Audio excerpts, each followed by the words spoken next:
All right, I'm going to continue on with my journey to the mission field. In my last video, I left off that my husband had cancer and he had the treatments and everything, and we were going to the hospital like every single day because the cancer treatments did a lot of damage to his body. He never got like the food bag because he wasn't able to swallow food or hold anything down because that's where the cancer was. It was all in the throat and everything. So we had to go to the hospital every single day to get IV fluids.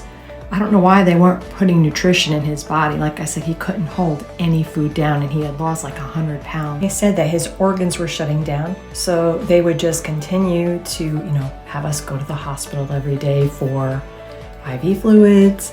And they also even tried a blood transfusion since his iron was very, very low. He was very anemic. I wound up having to take care of him a lot because he was really bedridden. He was so weak.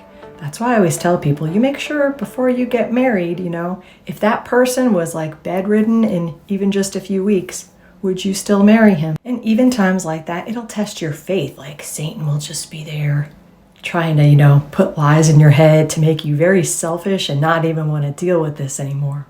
Yeah, and the enemy will even try to, put lies in your head to try to make you not even believe God. How could God allow stuff like this? I actually don't know how I could have made it spiritually through those months because, it really does test your faith.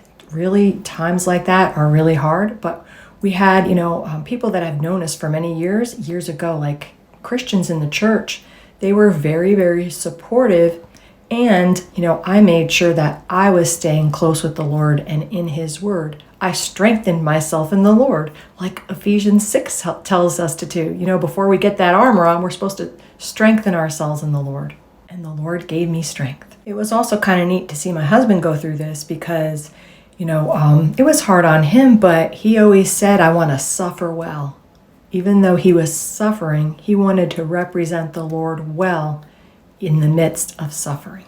Now, we did have people praying, and it was like the flick of a switch that one day that I tried to get him to eat some pureed chicken soup. He was able to hold a teeny tiny bit down. It took him like 2 hours, but he held it down. And each day he was able to hold more and more food down, and he started to get stronger.